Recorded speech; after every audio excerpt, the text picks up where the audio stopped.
Name Carl Azuz. Date January 22nd. Assignment to bring current events to your class. We're glad you're watching. You probably haven't heard of Roberta Jacobson. She's the U.S. Assistant Secretary of State for Western Affairs.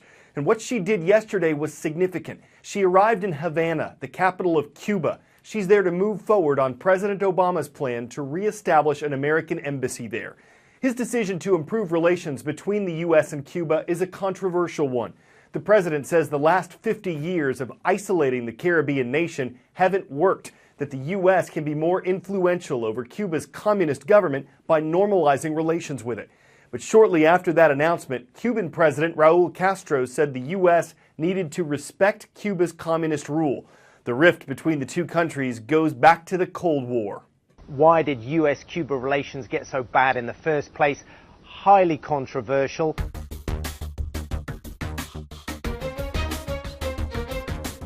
In the 1950s, Cuba was run by a dictator. Now, he was not only backed by the United States, but he was also backed by the US mafia. On the back of that then, in 1959, we have a bunch of rebel fighters led by Fidel Castro and Che Guevara sweeping to power.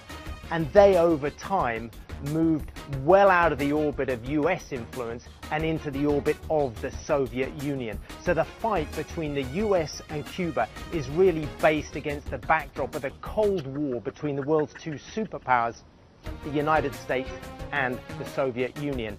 Now, in 1961, President Dwight Eisenhower, he decided enough is enough. We're going to break off diplomatic relations with Cuba. And that is what happened. Then later in 1961, I bet you've all heard of the Bay of Pigs. Well, that is when the US, with a group of trained mercenaries by the CIA, tried to invade Cuba. That failed. That was seen as a victory for the Cubans. Then push forward to 1962, the Cuban Missile Crisis. That's when the Soviet Union started to put nukes on the island here, pointing at the United States. And relations got so bad between the United States and Cuba, it threatened to push the whole world towards the brink of nuclear war. It shall be the policy of this nation to regard any nuclear missile launched from Cuba against any nation in the Western Hemisphere as an attack by the Soviet Union on the United States.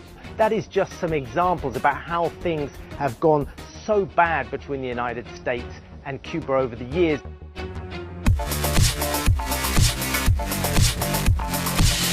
Lighthouses. Their importance is easy to see. The oldest ones in North America date back to the 1700s. That's nothing compared to the Tower of Hercules. It's in northwestern Spain. It's the oldest lighthouse still in use. Dates back to the 1st century AD. Now that's random. Avocados. That's another subject that might seem random at first, but the fruit, yes, avocados are a fruit, may soon give us avocado fans an unwanted lesson in supply and demand. The law says if supply goes down while demand goes up, prices could climb higher than avocado trees. And when you consider that drought-stricken California produces most of America's avocados, it's hard to walk into a restaurant these days and not find avocados on the menu. We're seeing it spread on toast, garnishing our salads, wrapped in our sushi rolls. But the prevalence of avocados on menus across the country may just be in jeopardy. California grew 500 million pounds of avocado in 2013. But the state is grappling with a crippling drought, and with 80% of the state's water use going towards agriculture, the industry is being impacted. Now, our beloved superfruit is particularly at risk because avocados are incredibly thirsty. They require about 74 gallons to produce 1 pound of avocados. Compare that to oranges, which use about 12 gallons, and lettuce about 6. But it's not just a drought that is risking the safety of our guacamole. Drug cartels are reportedly pushing their way into the avocado industry. Mexico is the world's main producer for avocados, and in Latin America, Hass avocados are known as Oro Verde, or green gold. And a drug cartel known as the Knights Templar has realized just how valuable the avocado industry is, and they're infiltrating it. And yet, as supplies are dwindling, our demand for avocados is only increasing. Now, in the 90s, it was about 1.5 pounds per capita. In 2012, a record 5 pounds per capita. We like our avocados. Did the New England Patriots cheat in their game against the Indianapolis Colts last weekend? The National Football League's trying to figure that out. It requires game footballs to weigh between 14 and 15 ounces each, to be inflated between 12.5 and 13.5 pounds per square inch. A referee tested and approved the footballs for both teams 2 hours before kickoff, and the Colts footballs stuck to NFL standards. But at halftime, league sources told ESPN that 11 of the 12 balls being used by the Patriots were found to be underinflated by 2 pounds per square inch. Why would that matter? Underinflated footballs could give the offense better grip, especially in cold, rainy weather. The Patriots destroyed the Colts 45-7. It's unclear whether underinflated footballs would have made a difference. The Patriots say they're fully cooperating with the investigation. Can a roll call make history? Well, it is the first time we've mentioned a school from Guam. From the Pacific Island, say hello to Southern High School. It's in the village of Santa Rita. Its mascot is the Dolphins. Now to Ashland, Montana. It's in the southeast part of Big Sky Country, and it's where we've got the Bronx of Ashland Junior High School. In southwestern New York State, there's a middle school named for George Washington. The Lobos are there in the city of Jamestown.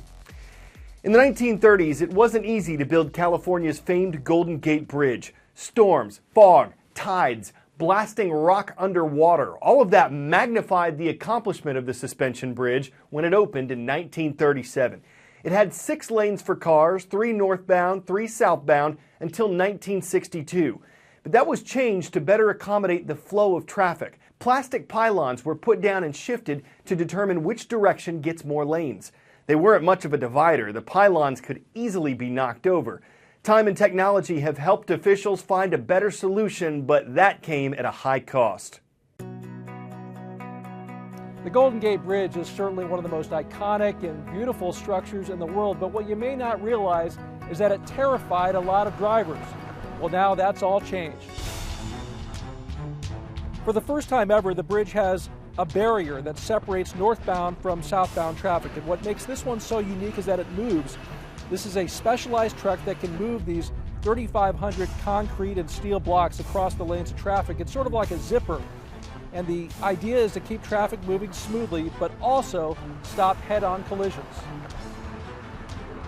This is very expensive technology. The system costs $30 million. The way it works is the trucks move over each barrier. Each one is 1,500 pounds. They're lifted up and moved over to the other side of the lane before they're set down. These trucks, they may be really strong, but they're not exactly speedy. The top speed is 10 miles an hour, and they get just 5 miles to the gallon. The bridge is very unforgiving. If a motorist is traveling on the bridge, someone coming the opposite direction, if they're distracted momentarily, would slam into and it would be a horrific head-on accident. The bridge is more than a mile long, and I tell you what, driving across it could be a pretty scary experience, especially if you were in that far left-hand lane. There used to just be plastic pylons there, so you were always at risk of somebody swerving into your lane of traffic and hitting you head-on.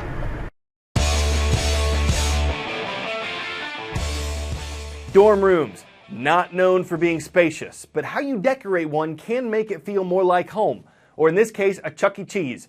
A student at Rice University thought it'd be fun to make his dorm room a ball pit. He spent $500 to get 13,000 plastic balls, and as long as other students follow the rules, no food, no drinks, no shoes, they're welcome to come over and have a ball. He says at first people ask why, but then just agree it's awesome. Hey, the guy's on a roll. Whether you're feeling blue or seeing red, the splashy space can make Hugh green with envy, brightening your mood, adorming a dorm with a dormable, undormniable appeal. I'm Carl Azuz. We'll be around again tomorrow.